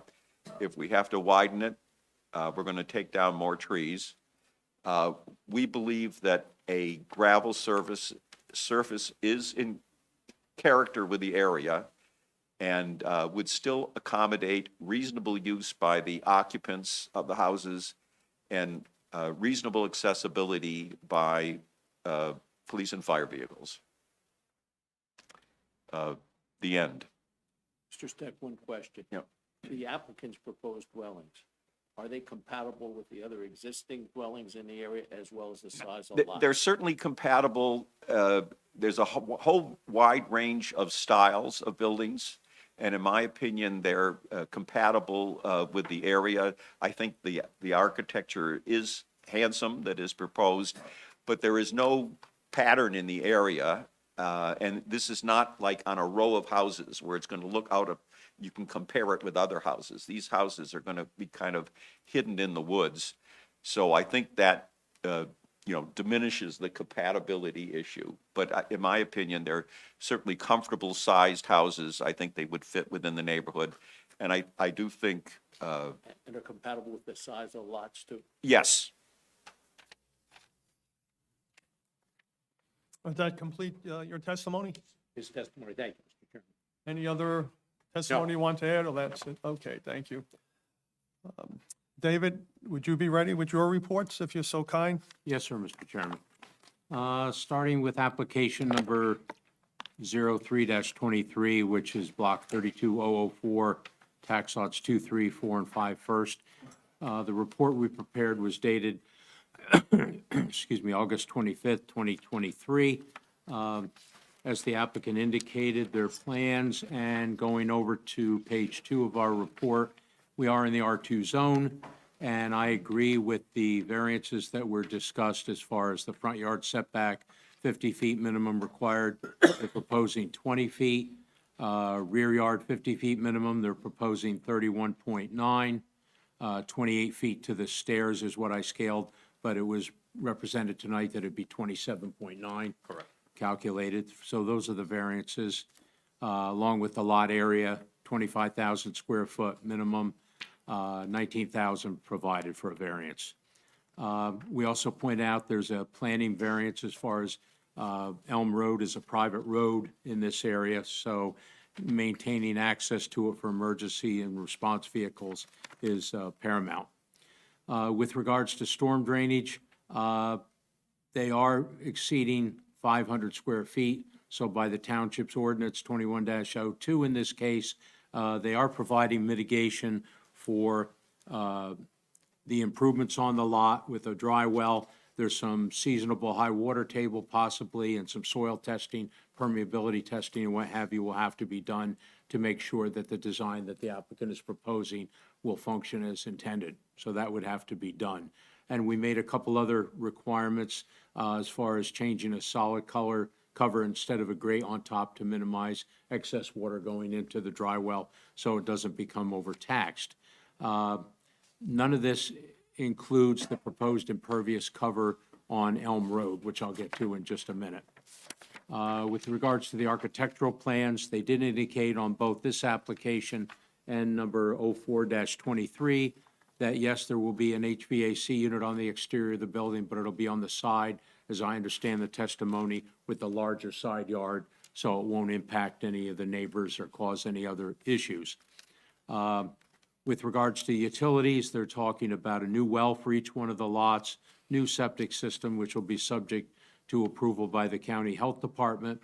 With regards to aerial utilities, I just wanted to make sure it was clear that the power company and the other utility companies may have to extend their utility lines back to these proposed dwellings. So if the board approves it, my belief would be that this applicant would be responsible for all costs associated with bringing those utilities to the property. It's not anything involving the township or the utility companies. They'd have to work that out to bring that to the subject properties.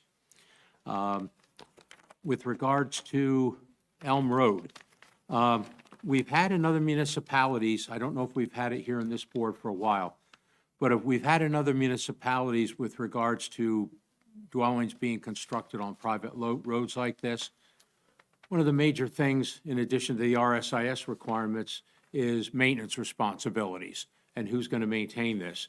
In other municipalities, just as a suggestion for the board, and the board attorney can comment on this, they've actually filed in the deed of conveyance to get it in the chain of title that the road, if the board was to approve this on Elm Road, is a private road, and the Township of Sparta would have no responsibility for maintenance of that road.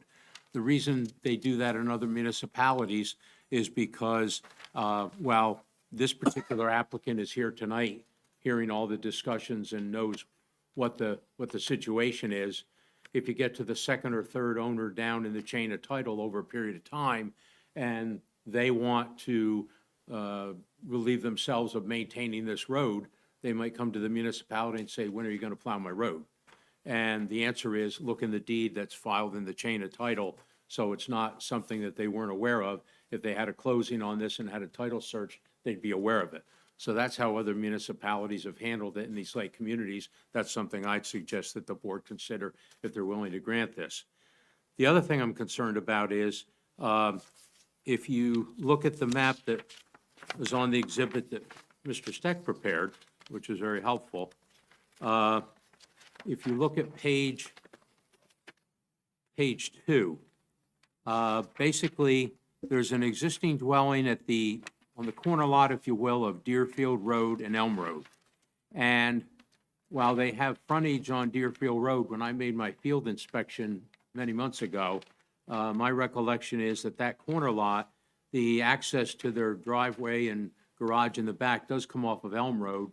And if you look at the photographs on page 3, and I'm looking at the top one that says Elm Road looking south from Deerfield Road, you can see where that's paved basically a short distance to basically we're off to the right, just behind that tree that's on the right-hand side, a driveway that goes to that house on that corner.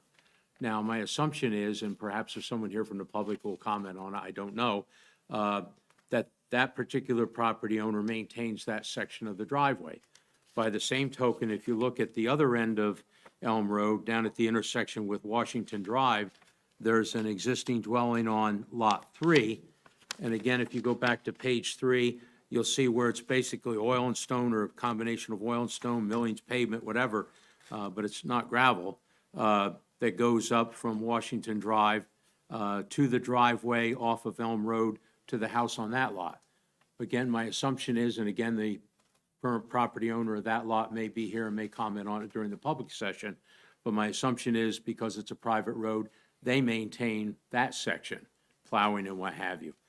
Now, with that background, what I've seen happen when you've got other lots in a lake community like this, where you've got, in this case, it could be 4 lots on Elm Road, there is usually a request by the board to get a maintenance agreement as far as who's going to share in the cost of maintaining this road. Not only the snow plowing, but repair and replacement of wearing surfaces and that type of thing. The other thing that enters into Elm Road is, if it's not constructed as a through road, you've got a situation where if they've got a private contractor coming to snowplow the road in the middle of the winter, and basically he plows down to where the 2 proposed houses are on these 2 subject properties, where's he going to turn around? Now, all of a sudden, you're plowing in the night, in the middle of the winter, and you have a situation, you don't have a cul-de-sac, you don't have the rights necessarily to go in one of the existing driveways. So there's got to be a situation where, or there could be a situation where one of the existing property owners on the corners say, I don't want you turning around in my driveway. Now what is the snowplow driver supposed to do? The option there is to literally back up, but that's not the greatest situation in the world either, in this particular case. So when I looked at this, and I do commend the applicant for buying that Lot 8, for getting that taken care of, and that basically took up all the lots all the way down to the corner with Washington Street. You've got a situation where if you did construct the roadway all the way through so that the snowplow could come through, that cul-de-sac issue almost becomes a moot point because it could plow through to Washington Street, which I stand corrected, but I believe was also paved. So they could take care of that situation in that way. So I don't know, and maybe Marissa could help us, if they got a report from the fire department on this application? No. All right, that's one of the key things. We want to make sure that the fire department is comfortable with who's going to maintain this, regardless of what the construction of the road is. No matter what it is, it's got to be maintained, because in the wintertime, if there's ice and snow and you can't stop the truck on there, it's not safe to get through. So maintenance is a key threshold issue on this particular application, in my opinion. So that's on Elm Road. Then just continuing a little bit further in the report, there wasn't a separate EIS provided for this. Again, I didn't see any wetlands or any issues like that on the subject property. I did make mention of the various approvals that would be required at the very minimum. And as usual, we request an as-built upon completion of the project if the board approves it, so that in fact, you can verify that the variances, if the board decides to grant them, were adhered to. Now, just switching over to the next report that I did on application number 04-23, lots 5, 6, 7, and 8, block 32006. That report was updated to May 20th, 2024, again, mainly because the applicant purchased the additional Lot 8, which I commend them for. That was very good. With regards to the zoning, as the applicant indicated, there are very similar variances where they're proposing 50 feet front yard is required, 18.8 feet is they're proposing, which needs a variance. Rear yard, 50-foot minimum required, 20 feet minimum, or 20 feet rather, is what they're proposing for a variance. And again, with the lot width on 95.55 feet on Washington Drive, where 125 feet is required, there's a variance. And with regards to the rear stairs, where I had scaled it off as 16 feet, the applicant calculated 17.2 feet. So I stand corrected on that one. As Mr. Keynes pointed out, they're ultimately going to need, plus a planning variance, just like to the other side of the street. In this particular case, there's a planning variance needed, and there'll be a deed needed to consolidate lots 5, 6, 7, and 8. One thing I didn't mention, and it just occurred to me as I'm looking at Mr. Steck's exhibit, again, if the application is approved by the board, since now that they've acquired lot number 8, they basically have a corner lot as far as the intersection of Elm and Washington Drive. What I'd suggest on that corner, site triangle easement on that corner, so that that's taken care of, because they did get down to the intersection. With regards to storm drainage, again, they are proposing on this lot a dry well, and the similar comments from the previous report as far as making a couple modifications to the design for a solid cover versus a grate in the manhole structures, the permeability and soil testing to make sure we don't have a seasonable high water table that's going to interfere with the proper operation. And again, they didn't provide any mitigation for storm water on Elm Drive. We talked about the HVAC units. That's not an issue. And they corrected on the record the steps coming out being parallel to the building. A new well and new septic are proposed. And again, once again, basically the same comments, the aerial utilities, whatever's required to operate and obtain a CO for the house, they'll have to pay to run those utilities in if they don't run down into this unimproved section of road. We talked about Elm Road plans, both from a construction standpoint and also maintenance responsibilities. And I listed the various agencies that are involved as far as at a minimum getting approvals for. And again, it's repetitive, I know, but it's basically just for the record on this application and as-built of this particular site as well. So those are my reports, Mr. Chairman. Thank you for those detailed reports, David. Yes, sir. Appreciate it. Yep. Marissa, will you please call upon the board members for any questions and comments, please? Sure. Jennifer Panaha? The only question I had, I was just curious, if you take that Elm Road and make it to the 20-foot width that you're talking about for the RSIS, does that change the setbacks? Is that road going to have to be widened to the point where it's infringing on the front property line? No, so the right-of-way would stay the same width, just the cartway width would be widened within the right-of-way. Thank you. No more questions.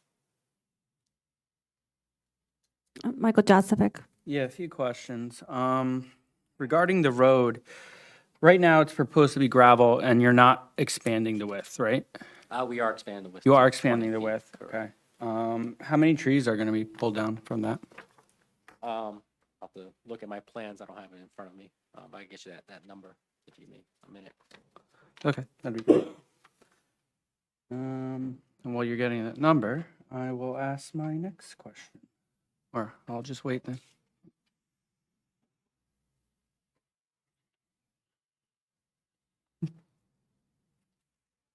Just trying to understand if we're doing a big deforestation here or just one or two. No, it's more than one or two, but if you look, I don't know if you have a set of plans in front of you. So on the lower lot, 2 to 8, actually, a majority of the trees, it's hard to see here, but the majority of trees are right here. There are trees in the area of the dwelling as well. So total number of trees removed.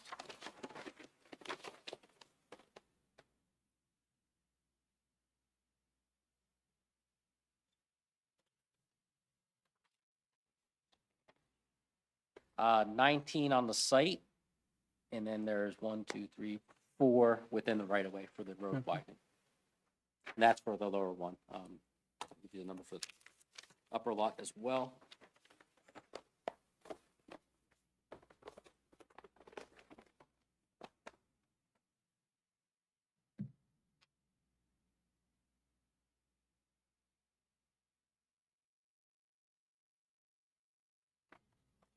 I would say approximately 30 on the upper lot. Again, it's just the trees that are within the area of the footprint of the building, the driveway, and the septic and dry well. All right, thank you. But we're keeping any trees that we can.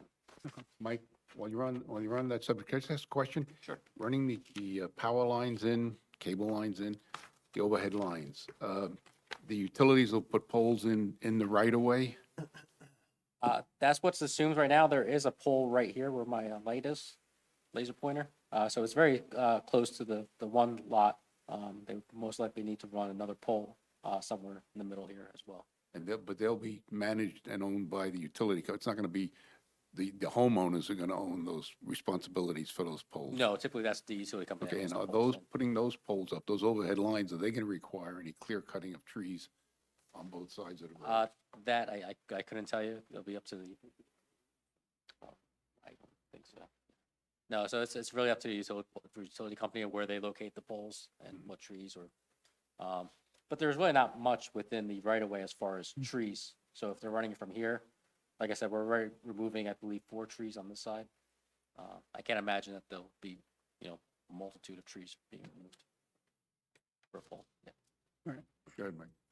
All right, back to my questions. I know there's some testimony about the house being compatible with the community, I guess in terms of the way the house looks, but what about in terms of setbacks? Are the setbacks for these homes kind of compatible with the community as well? I haven't done an inventory of all the lots. I mean, you can see the house that's to the, I guess, north of lot 2 to 8. And you can see it's actually closer to Elm Road than our lot is. Well, it's just one house. Yeah. But a majority of the lots are undersized. So if I had to venture to guess, I would say majority of them have setback deficiencies, correct? And let's see, my last question. Maybe this is on the plans, but I would just like some confirmation. I know in this area, this community, this lake community, there's been some controversy in the past about what a front door is and where the front doors are in the houses. Are these houses going to have a front door that works for ingress and egress that actually face Elm Street? So I'm not the architect, but looking at the architectural elevations, they do have a front door that faces Elm Street. Good. All right. One question, Michael. That's all I have. Thank you.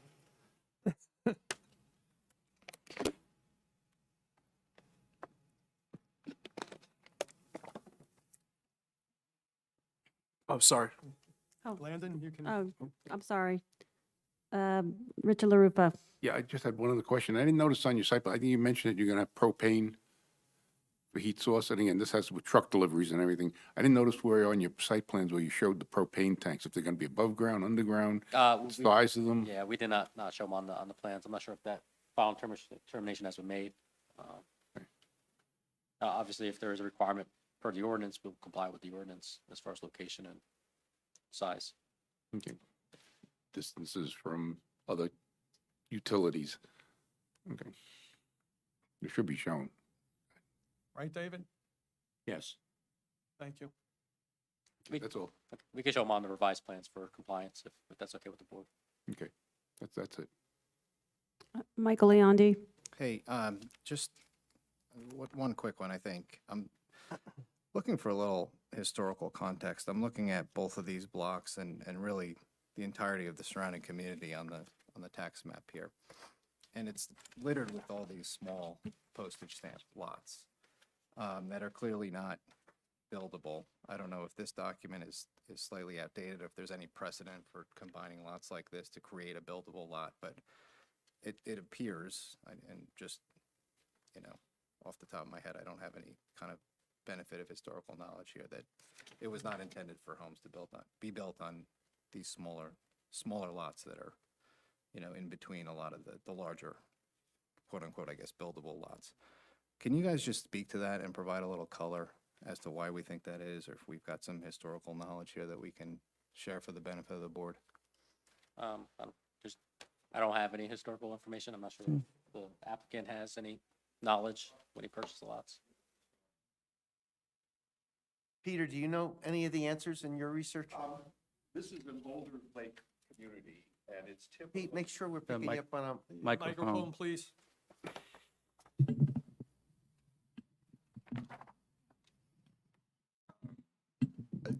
This is an older lake community, and in the early days, people didn't pay so much attention to minimum lot sizes for septic disposal. So what I suspect is the case here is that these lots were, they may predate the zoning ordinance, but the answer is, in my experience in older lake communities, you'll often find 25-foot wide lots that can be assembled over time. And it is a problem because your zoning ordinance has a 25,000 square foot minimum lot size. And again, that's for health and safety reasons in many cases because they're on septic systems. So you're correct. I suspect these lots were certainly legally established at one time when this lake community was established. There have been some assemblies of lots over time, but there is a high number of substandard lots. The benefit here is the applicant has made an effort to assemble as much land as he can.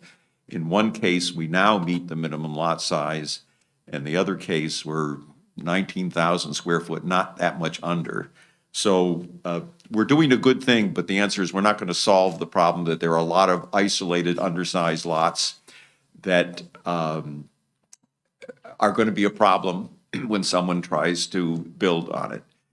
Any applicant that goes before you has to, at least as we have done, try to assemble it with other properties. But if someone has an undersized lot where the abutting lots are developed, you're stuck with it. And there's no deed restrictions or anything like that that you guys are aware of?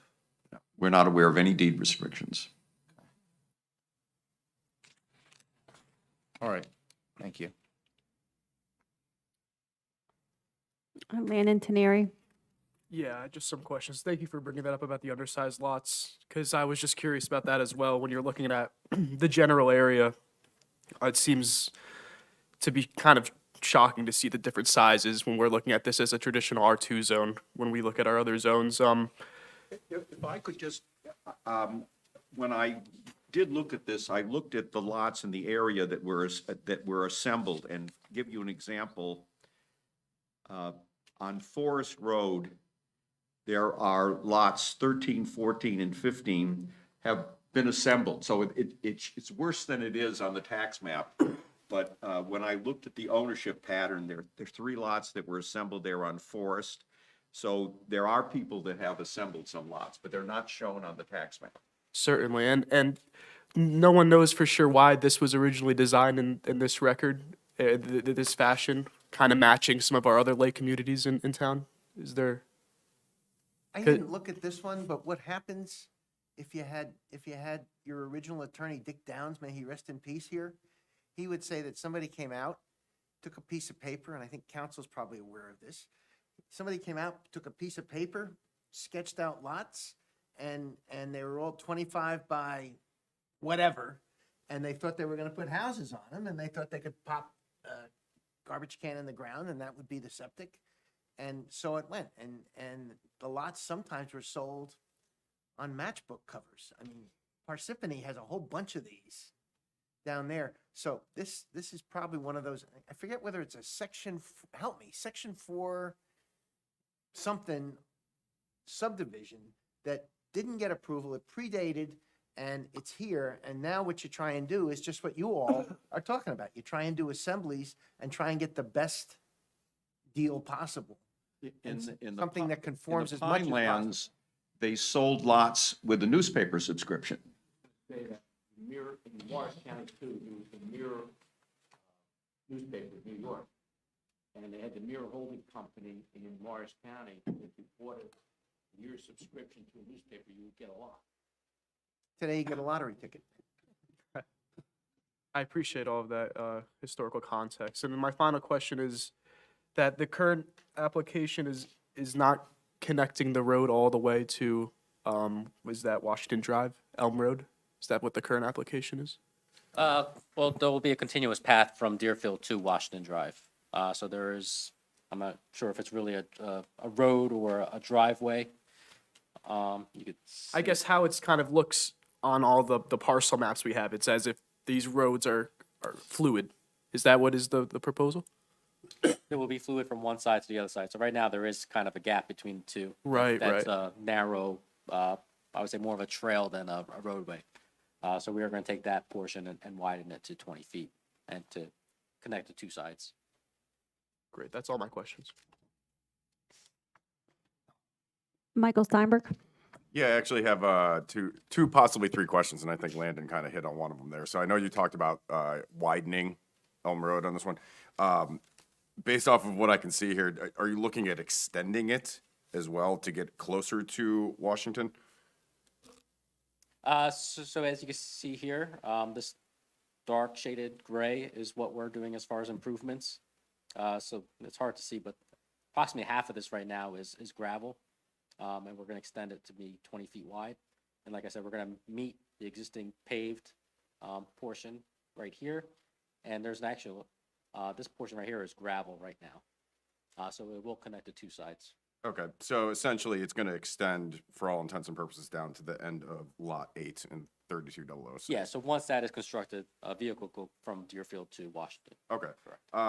To that point then on here, is there a thought around why the house is being placed where it is in Lot 5 then versus Lot 8 on there? Because otherwise, if you put it in Lot 8, theoretically, you could have a little bit more clearance on the front and the back end.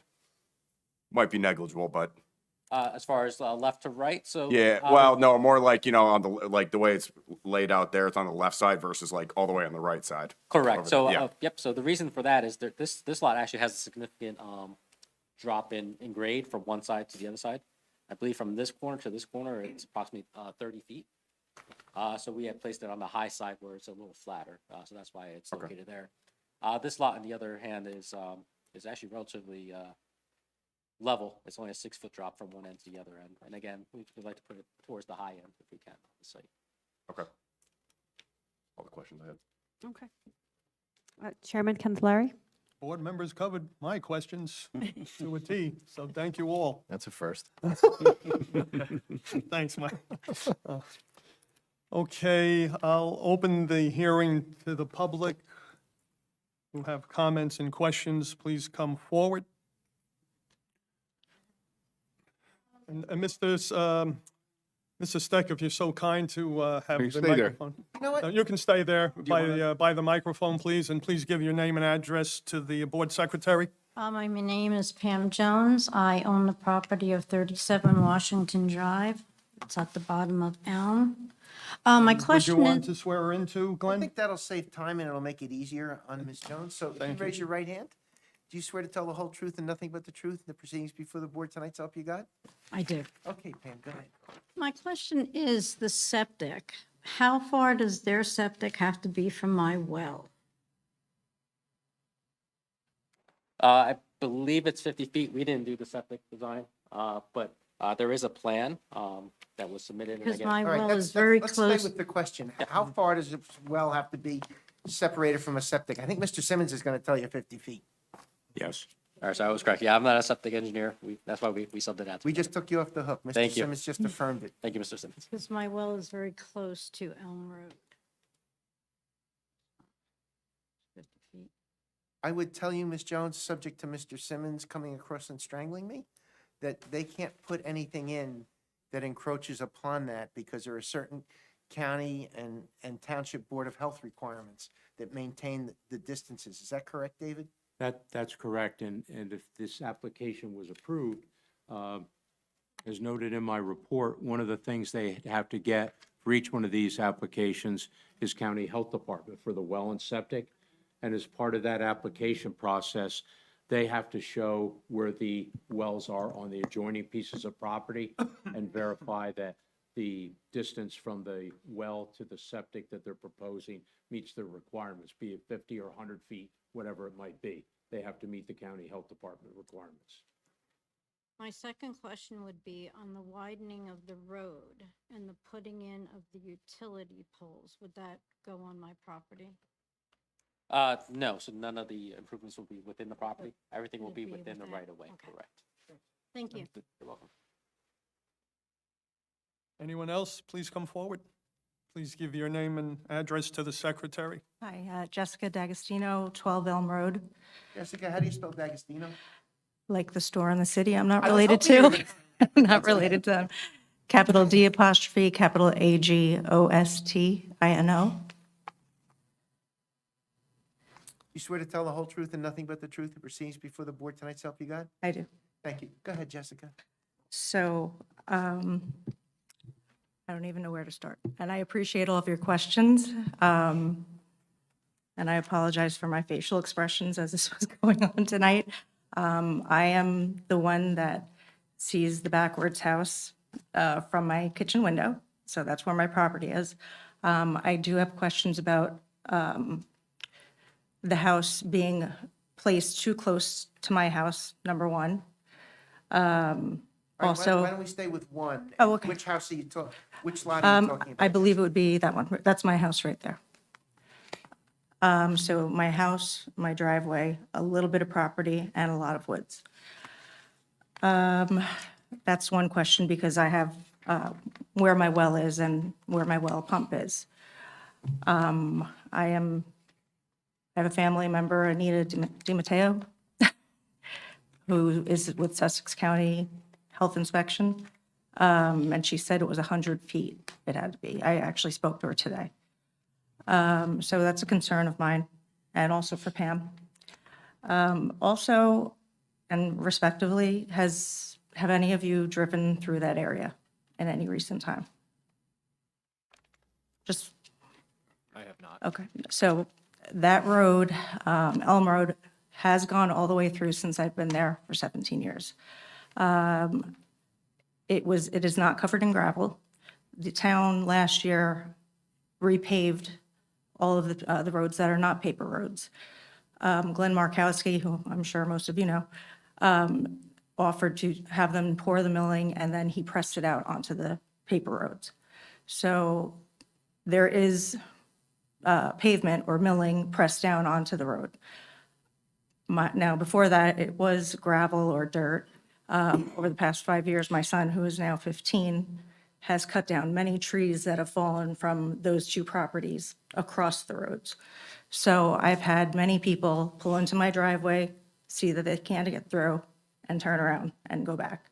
Now, UPS, Amazon, local traffic, ourselves, we can get through. So there is traffic there. It's just, there's no rock. Also,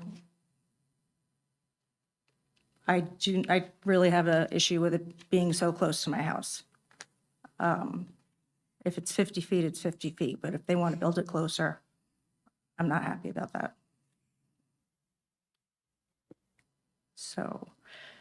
Giovanni, would you like to respond to Jessica's Sure, so- comments and so forth?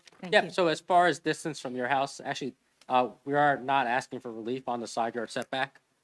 Per the code, 15 feet is required, and that's what is being provided on the side yard adjacent to your house.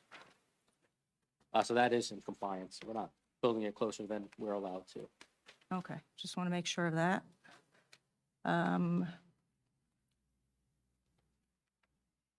I would appreciate it if this was looked into more. I thank you very much before anything is approved. Just leave it at that. Thank you for your time. All right, you're welcome, Jessica. Anyone else in the public have any comments or questions on this application? Please come forward. Jenny Derricks, tap into Sparta.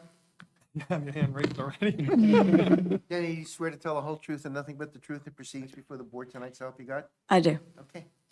It was referenced that the property, that the proposed dwellings are within the keeping with the neighborhood, but there's been, I don't see, or the public doesn't have a copy of any renderings of the proposed dwellings. Do we have those? Do you have those? Have you seen them? Oh, usually they go to the zoning and planning office to look at plans and so forth, once they're submitted by the applicant. They're all public record, correct? Yeah, so our architectural plans were submitted for both properties. Okay. They're not public, right? If we don't, The public doesn't see them, that's all I'm saying. no, they would have to open request. I mean, we have them here if you want to see them, but they were submitted as part of the application. Yeah, I had them, they got them to our office, but they're not for the public to see. She would have to do an open request if she wanted to see them. Okay, all right. We have them right here, though. They're the same ones we had gotten last year, Yeah, right? that's the one we got last week. Okay, thank you. One other question, there is discussion about the road having to be improved. Whatever the status of that road is right now, it's admitted that it's not a complete road by the applicant. Is there any concern that the Lake Community Organization has to have some input on that? The Sparta Lake has a community and HOA sort of configuration. Is anyone here to comment on that in the public from the lake? They're not tonight. Will you, Is the applicant. I'm John Maselli. Do I have to be sworn in? John, did we swear you in? No. No, you didn't. John, do you swear to tell the whole truth and nothing but the truth in the proceedings before the board tonight, so help you God? Yes, I do. Go ahead, sir. So, prior to purchasing these properties, I purchased these from a gentleman, and if I'm going off track here, he bought these properties in 1981. So I tried to familiarize myself, and I think Fred Turner is still the Sparta Association president. I don't know down there, and I reached out to him, and he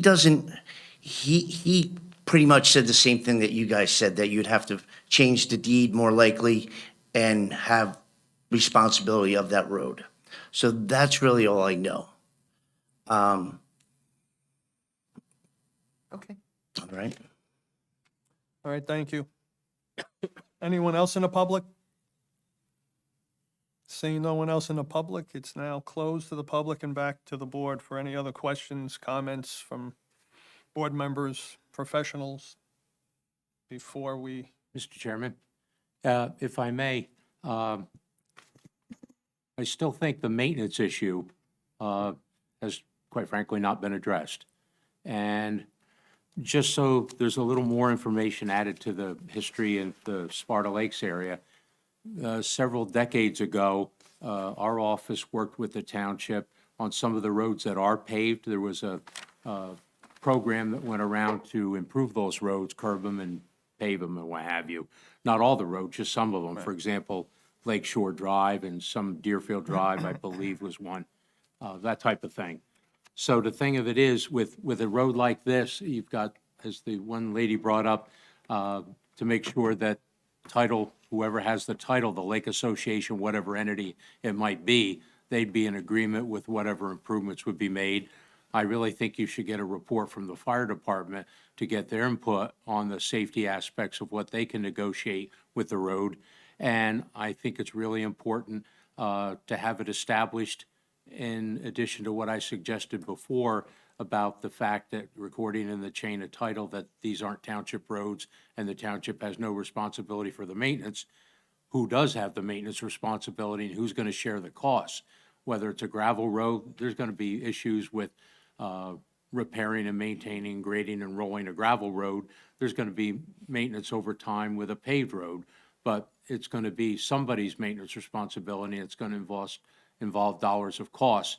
And I really would recommend to the board that that issue be resolved, and all the parties that are going to be party to that maintenance agreement be identified and there be an agreement reached. And I would welcome any input from the board attorney exactly how that could be set up. well, I agree with you 100% on everything you mentioned, David. And Glenn? We do this with, Dave didn't just pull the rabbit out of the hat. We do this all the time in towns. Matter of fact, I think back before, when Larry Palmer was representing, we had a couple of applications like this before you guys, back in the 80s. So I think the question is, Dave, is this sufficiently vetted that the board could take action subject to them getting, I think everything you suggested should happen. Do we need to carry it, or can it be something that you would get involved in, and Corey as the township engineer, and I would get involved as the attorney, and we come up with the maintenance agreements and everything else? There's nothing, you guys don't see these, but we see them all the time when you get up into the hills of Sussex County. This is fairly common. Pretty sure, though, Dave, we've had this in the past once or twice when Wilbur was chairman. I remember. It wouldn't surprise me. It wouldn't Yes, surprise we've me. had it a few times, so But I this- would feel more comfortable with all you professionals getting involved and so forth, and working out with the neighbors before we even take a vote on it tonight. That's the way I feel. I don't know how the rest of the board feels. There's a few too many loose ends here. Yeah. I would agree. I would also like to see that report from the fire department as well. So, I think you just sealed the direction we're going, buddy. So I think what we could do is carry it, get it over to the fire department. You get the information in to David and to me, and we can start looking at it. We can carry it for a month, or if you need, 2 months, it doesn't make any difference, council. Yeah. Our offices are used to dealing with it. I think Landon is right. The fire department should look. My suspicion, quite frankly, is if you actually look at it out there, and Dave, you correct me if I'm wrong, we've given out building permits in this area. Now, my guess is it was not on so much Elm, but there might have been something on Washington Drive and stuff. So the roads have been deemed, safe for firefighting and other emergency equipment. But we're extending it out kind of. So we Correct. just need to get our arms around the final picture, I guess. And I would suspect that the input that the fire department and emergency services would help guide that decision towards the final construction of the road too. yes. Everyone in agreement then? We just have to come up with a potential carry date, like the attorney was saying, in a month or Why two? don't we carry it a month? If we are not far enough along, then we'll ask for another month after that. Okay, fine. February 12th is the February next 12th, meeting. right? Yes. February 12th.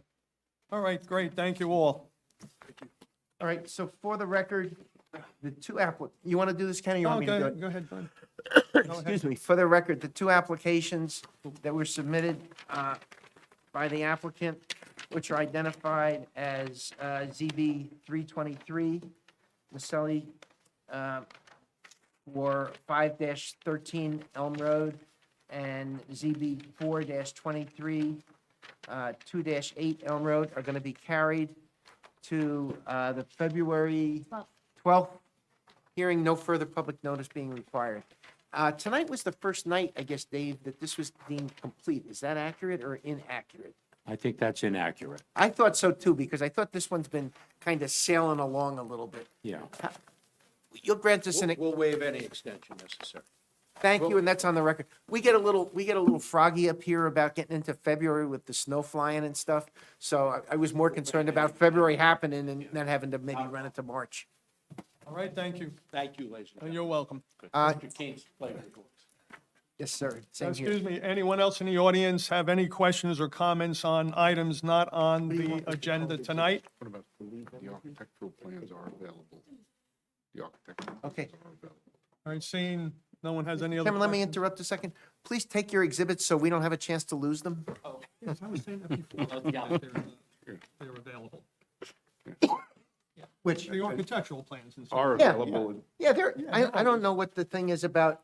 You should be able to go in and look at an application if it's part of the plans, but If you're not certified on the list, the plans aren't public, only if you're on the list notice. If not, they have to do an Oprah request. I never. we'll talk about that. All right. Chair will entertain a motion adjourning the meeting tonight. So moved. Second? Second. All in favor? Aye. All right, thank you.